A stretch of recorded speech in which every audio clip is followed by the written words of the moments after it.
In this very mature smartphone industry, it's safe to say nearly every category is pretty much set in place and we all know what to expect and we've kind of seen it all before. Minus the very new crop of folding screen devices, the formula and equation is as good as 1 + 1 = 2. Now speaking of two categories over the years that have been polarizing and a big pull in the industry definitely have been the Flagship Killer and SE aka Special Edition, which both aim to give you near enough a true flagship experience, mainly from a performance standpoint, while cutting back on a few essentials and luxuries you would expect to see on a flagship. Less often on an SE phone and more common on a Flagship Killer, the camera is the biggest sacrifice we tend to see when it comes to these unique categories. What I didn't realize was that Google might have just made the best and truest special edition phone ever while still giving a Flagship Killer level experience. It does have one direct and also one indirect problem that we will address in my full experience review of the Pixel 6a. Let's go.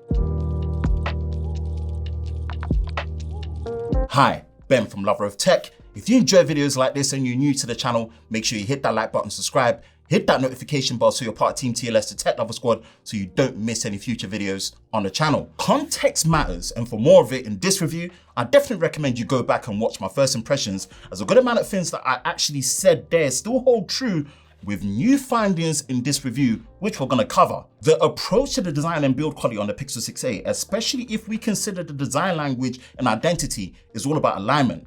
Alignment in the sense that it follows straight after the Pixel 6 and Pixel 6 Pro, which gives the Pixel 6a a fresh upgrade in looks from the previous A series models.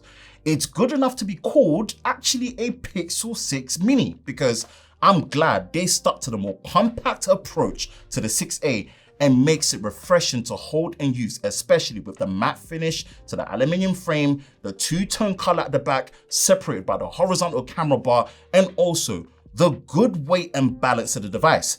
This truly does feel like a Pixel 6 series device in every single way. Touch wood though, my front glass, even without a screen protector, has held up well considering it is using very old Corning Gorilla Glass 3, and I still wish the back was a matte frosted finish, backed with the fact that you do get a proper IP67 water and dust rating.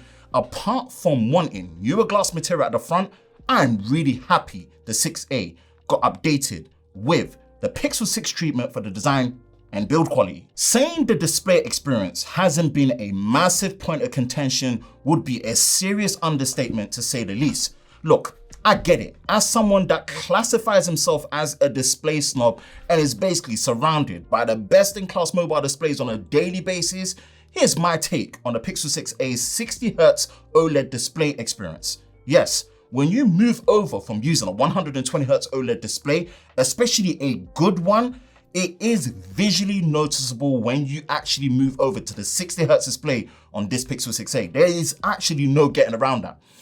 I said this before, the only way Google would have been able to put 120Hz or even a 90Hz display in there is if they went with an LCD panel, which we all know we don't want that, or they developed a scaled down Tensor chipset like what other Android manufacturers do to balance out the costs. As they didn't do that, this is why we have a 60Hz OLED display. But let's add context to what that actually means when using it in the real world day to day. Firstly, the brightness of the display, which stays well within the high 600 nits range and makes it usable day to day. The touch response is excellent with some of the best haptic vibration feedback on an Android smartphone, especially at this price, which makes a huge difference to the user experience. Most importantly, in my personal experience, this is a very well optimized 60Hz display, especially alongside the performance and how well optimized the UI and software work with it. Honestly, people, I'm just gonna put it out there right now. The 60Hz display is not what you need to worry about when it comes to this phone because it works great. But I will say, this needs to be the last 60Hz display we get on a Pixel A series device. There have been some concerns with the in-display fingerprint scanner working with unregistered fingers, which I tried it and luckily, touch wood, it's not been an issue for me. But I do appreciate that out of the box it's been more consistent than what I experienced with the Pixel 6 when it came out back in October 2021. Overall, the display experience has been more than acceptable, but Google, if you are watching this on the off chance, then let's make sure we shut the 60Hz haters up next time. At least, please put a 90Hz display in the next Pixel 7a. Here is what I mean about flagship killer level performance and experience when it comes to the Pixel 6a. A phone that cost £399 really has no business having this much power under the hood. And let me tell you, that 5nm Tensor chip here is the same found on the Pixel 6 and Pixel 6 Pro, and it's not scaled down in any way. This, honestly, and I keep coming back to it, really surprised me because I thought, like many other people, that Google would follow the same formula as before and place a scaled down chip when it was announced back in Google I/O on the 11th of May 2022.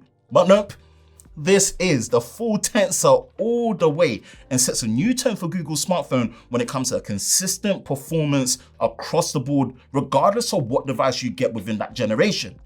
Now, I will say this, the early RAM management issues I had at the start of when I was using the phone and setting it up have not happened again, so I'm actually almost pleased to say that I'm over that issue. But sadly, I did experience overheating when using the camera.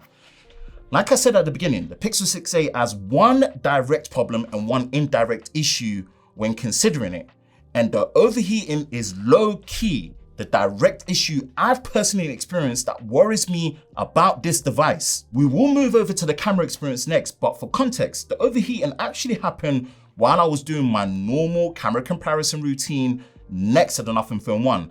It was on a clear sky on a 25-degree day, which caused it to overheat. I actually made a short video showing you this, so check it out so you can actually see it for yourself and what the situation was. Away from that particular situation, the performance on this Tensor chip, even with the fast storage and 6GB of RAM, it's been flagship level and really does bring together some of the smoothest and consistent Android experience you will get right now. The camera experience is where the Pixel 6a doesn't drop the ball like what most flagship killers do, and rather takes the mantle on what a special edition phone does and steps up to the next level with even more flexibility.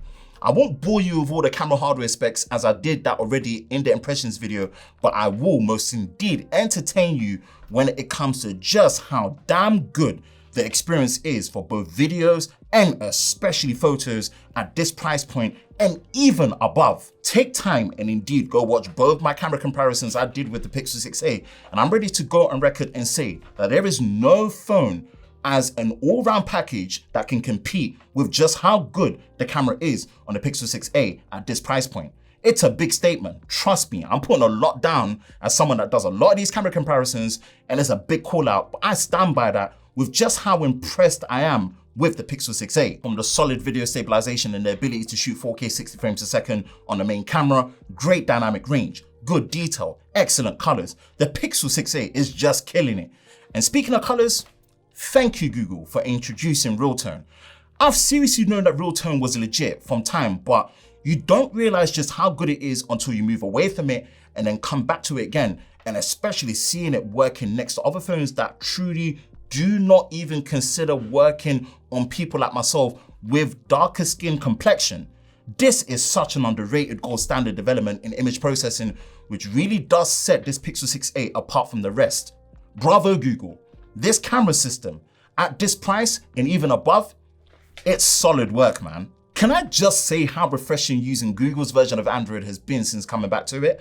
Although, luckily, I've never really had any major issues with Android 12 at the start of when the Pixel 6 series came out back in October, the experience now feels so polished, fluid, consistent, that even without the extra features that I'm actually used to having on Android from other phone makers, I've really actually appreciated it and really enjoyed it. What I've more enjoyed is just how good even poorly optimized apps like Twitter for Android work on the Google Pixel 6a.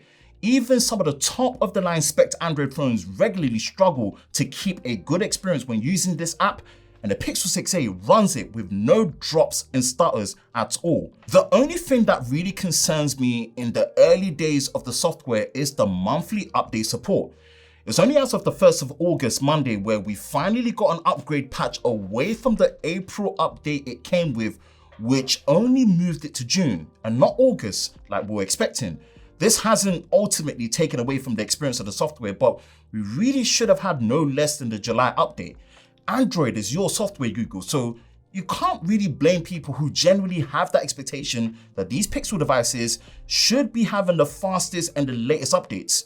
I will say though, with how good Android 12 is now on the Pixel 6a, Android 13 around the corner is going to be an experience that is going to get even better. Now that I feel the adaptive battery preferences have kicked in with the Pixel 6a, the overall battery endurance has been good and consistent. Class leading? No, but considering the size of the phone and the fact that it packs a 4,410 mAh battery, it's holding up well with 5 to 7 hours of screen on time. Now for context, phones around this physical size tend to have somewhere around a 3,500 mAh battery. I do think one of the reasons why the battery is so big for the size is probably down to the lack of wireless charging of any form. So if that matters to you, consider this Pixel 6a doesn't have it. My biggest problem though is still just how slow the wired charging is to 100%. And the fact that you only can manage 70% charge when you're actually up to 1 hour is below the mark for me, especially as someone that never charges his phone at night. Yeah, using this with the slow charging over the wire is difficult for me. Remember that last issue I said the Pixel 6a has, specifically that indirect one? Well, this is my take on it. The Pixel 6a, in my opinion, owns it here by giving what I feel is a true special edition SE phone while still giving flagship killer level performance. The indirect problem with the Pixel 6a right now is just how well priced the Pixel 6 is. I said it before that if you don't mind getting this black color, I've seen it at the time of this recording and review as low as £445 brand new. Unless you really want the smaller size and don't care for the black Pixel 6 and only have access to the Pixel 6a, the Pixel 6, since it's been out for a good 9 to 10 months, in my opinion, gate crashes what the Pixel 6a is bringing. It doesn't take away from how good the Pixel 6a is, but it's just something to consider. That's it for me with my full experience review of the Pixel 6a. Have you been able to pick one up? Let me know your thoughts and your experience with it. That's it for me, Ben from Lover of Tech. If you enjoy videos like this, you know exactly what to do. Hit that like button, hit that subscribe button, hit that notification bell so you're part of Team TLS, the Tech Lover Squad, so you don't miss any future videos on the channel. I hope you're all safe during this time. I will catch you in the next one. Peace.